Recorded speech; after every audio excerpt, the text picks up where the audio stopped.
This video is part of a series showing you various projects that you can set up with a Raspberry Pi. In this video, I'm going to show you how to set up the Raspberry Pi to monitor various websites. Now, basically what this does is it cycles through various URLs. So it's opening up Chromium as an example and going to various websites and then showing those websites for a period of time before showing another website. So I've got it going to my davidbombal.com website, as well as my YouTube channels, as well as TikTok as an example. This simply allows you to set the software to go to various websites and show the output of those websites. You could change the script to do various things, but that's what I've got it doing here. This is actually using the Raspberry Pi Kiosk function. So on the Raspberry Pi website, they actually have this article showing you how to set up a Raspberry Pi in Kiosk mode. So that's what we're going to do here. I've got a small external screen here. You don't need that. You could just connect this to any monitor.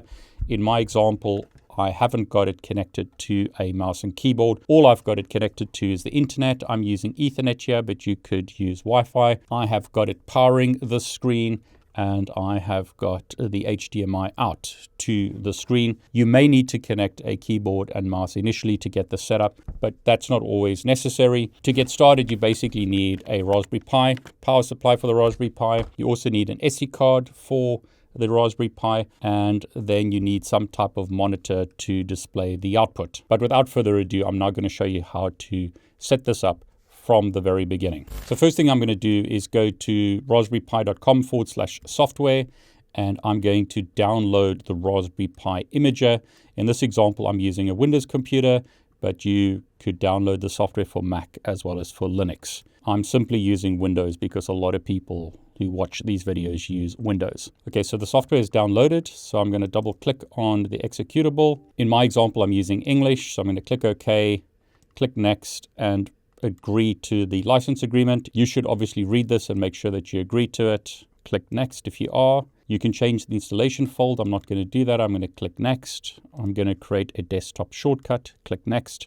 And the software is installed. Very basic installation. I'm going to click Finish to launch the imager. And there you go. So the first thing you need to do is select the Raspberry Pi that you're going to set up. In my example, I'm going to be using a Raspberry Pi 5. You could use a Raspberry Pi 4 or Raspberry Pi 3. Per the Raspberry Pi website, they recommend a Raspberry Pi 3 or newer with at least 1 gig of RAM. This is a great document. Once again, they show you the supplies that you need: Raspberry Pi, power supply, micro SD card, display cable, and monitor. So I've already got those. So I'm going to select Raspberry Pi 5 here, click Next. I'm going to go with Raspberry Pi OS 64-bit. Click Next. We need to select our storage. So I'm going to take the SD card and put it into my computer. That's now showing up. So I'm going to select that and click Next. The next thing we need to do is select the host name. Make sure that you remember that, because we're going to SSH to the Raspberry Pi so that we can manage it remotely. You may be able to get away without a keyboard and mouse, but in my example, I wasn't able to do that. But I'm going to do most of the management through SSH. So I'm going to simply use the name that they've got in this documentation as my Raspberry Pi name. And I mean, per their documentation, they recommend that name for this tutorial. So I'm going to paste that name in, click Next. Now, I'm based in the UK, so I'm going to say London as my capital city. Time zone is Europe, London. Keyboard layout is going to be GB. I'm going to click Next. For the username, I'm going to specify Pi. Password, I'll just specify Pi. Obviously, you're going to want to use better usernames and passwords than that. But for this demonstration, that's fine. I'm going to click Next. Now we asked about a Wi-Fi network. You can get the Raspberry Pi to automatically connect to your local Wi-Fi network. I'm not going to do that here because I'm connecting to the network using Ethernet. So I've got an Ethernet connector here. But if you want to connect to either an open network or a secure network, you would put the information in here and click Next. So I'm not going to do anything. I'm going to click Next here. We are going to want to enable SSH so that we can remotely connect to the device. As they show here, we will connect to the device using SSH and the name of the Raspberry Pi. So I'm going to enable SSH and use password authentication. You could use public key authentication, but to keep it simple, I'm going to use password authentication and click Next. You can enable Raspberry Pi Connect that allows you to manage your Raspberry Pi from anywhere. I'm not going to do that. I'm simply going to click next, and then I'm going to allow the software to write to the SD card. We warned that all data on the SD card will be removed. I understand that, and I want to write it. So I'm going to let it go ahead. And as you can see there, it's now writing to the card. Now this is going to take a while. It's going to write the software to the card and then verify that it's been written correctly. So I'm going to speed the video up at this point. Okay, so the software has successfully written. So I'm going to click finish, and I'm going to take out the SD card, and now I can put it into my Raspberry Pi. Okay, so in this example, I've got the Raspberry Pi powered off. I'm going to take out the SD card and put in the new one that I've just written, and then I can power on the Raspberry Pi. I've connected it all up, and the Raspberry Pi will now power on. Hopefully, we'll see something on the screen in a moment. And there you go. You can see the Raspberry Pi has booted up. So what I need to do now is SSH to the Raspberry Pi and log in. So in my example, I'm going to open up PowerShell. And the command I'm going to use once again is SSH, my username, which is Pi in my example, name of the Raspberry Pi, which in my example is pi-kiosk.local. So I'm going to press enter, and notice it tells us the authenticity of this device can't be established. This is the fingerprint. Are you sure you want to continue connecting? I'm going to say yes, because I'm happy that that's my local Raspberry Pi, and I'm going to put in my password.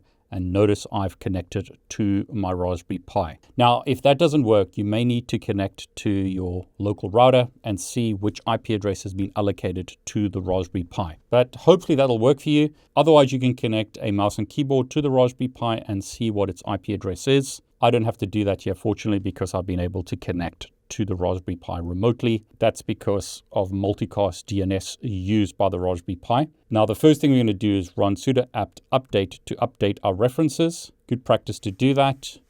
And then we are going to do a full upgrade to upgrade the software. So sudo apt-y full upgrade. Now, this may take a while once again, so you simply need to wait for this process to complete. I'm going to speed the video up at this point.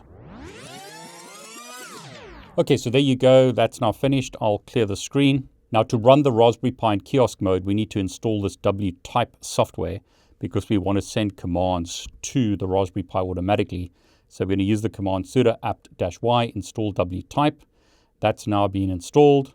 The next thing we're going to do is get the Raspberry Pi to go to various websites when it starts up. So we're going to use Nano text editor to edit this auto start file. So I'm going to press enter. You can see it's got nothing in it. In the documentation, there are two commands here. They're using Chromium to open up various websites, raspberrypi.com and time.is. And then they're adding various options. And at the end, they're using ampersand to allow the Raspberry Pi to run the next command, which is basically the script that we're going to run. Now, in my example, I'm going to open up Chromium and go to my YouTube channel, go to my website, go to my other YouTube channels over here, as well as TikTok. And then I've got these options with ampersand at the end and then running the script.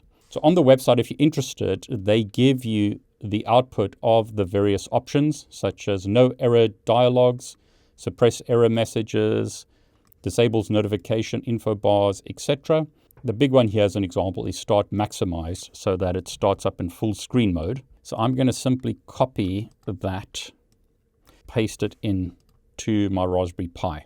If I were you, I would copy the scripts from the Raspberry Pi documentation and then just edit the two websites that it's going to. So put in the websites that you want to monitor there. So back on my Raspberry Pi, I've pasted in those commands. I'm going to press Control X, which is exit.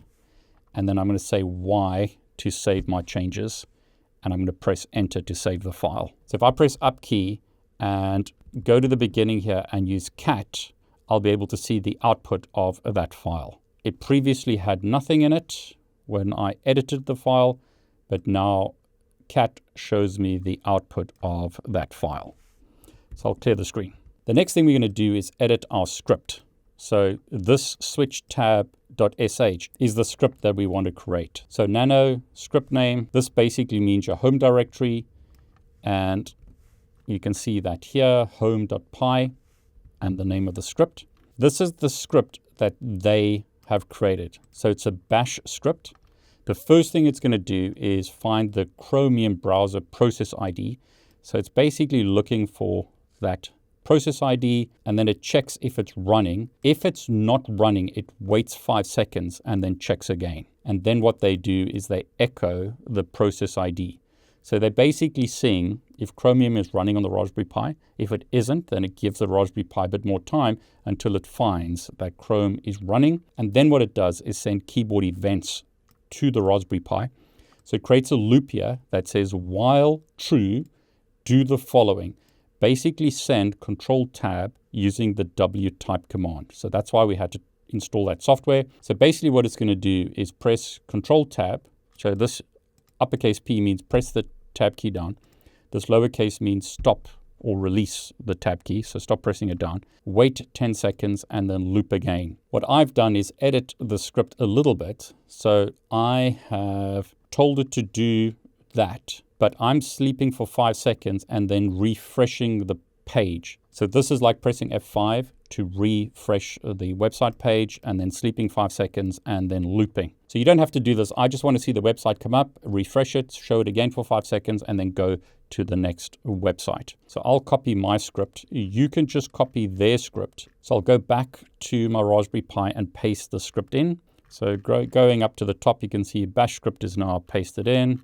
And again, I'm going to press Control X, press Y to save the changes, and press Enter to save the file. So if I type ls, you can see that that file now exists over there. And if I type cat switch tab.sh, you can see there is my script. Now that we've created the script, we've got to allow it to run. So change mod plus X is basically going to allow it to be executable. So I'm going to be able to run that script. And then the last thing we need to do is reboot the Raspberry Pi. And this may or may not work. So you can see the Raspberry Pi is now booting up. And there you go. So hopefully what should happen is it should start up Chromium and go to the various websites unless I have a problem. At the moment, I'm not seeing much. It did show a message. So what I'll do is plug in my keyboard just to see what's going on. So what I've done now is I've actually connected the Raspberry Pi to my computer. I'm using OBS so that I can show you what's going on. What I'll do is press Alt-Tab here. And as you can see here, it's asking me to choose a password for the keyring. From a security point of view, you could put a password in here. But the problem is every time you reboot, it's going to ask for this. So I'm not going to do that. I'm going to set a blank password here. And then it asks me, am I sure I want to store the passwords unencrypted? I'm okay with that because I simply want it to start up and then connect to a website. I'm not going to store confidential information on this, so I'm going to press continue. So as you can see here, it's complaining about cookies. I'm going to say reject all on YouTube, and there it's showing the tech website. And because it's my script, it's refreshed it. Here's the next YouTube channel. So I'm going to say reject cookies on that. So there's the Emerging Technologies podcast channel. And again, it just refreshed it. Okay, here's my TikTok. It's refreshed now. Back on the YouTube channel. So you can see that there. And now it's showing the website correctly. That should now work without any problems. But to do the test, what I'll do, and I'll just keep it connected to this main monitor, is I will turn off the Raspberry Pi. So I'll use the button to turn it off. Okay, so that's now been turned off. Hopefully you can see that that's red. So what I'll do is power it on again. And hopefully we'll see some output on my screen. And there you go. You can see the Raspberry Pi is booting up. There's the desktop. I'm not going to do anything. Hopefully it will just start up right away and go to the various websites. And there you go. It's got davidbombal.com showing. Page is refreshed per our script. There's the tech channel, Emerging Technologies podcast channel, TikTok, and there's the main YouTube channel. So it's now cycled through each of these websites, if you like, correctly.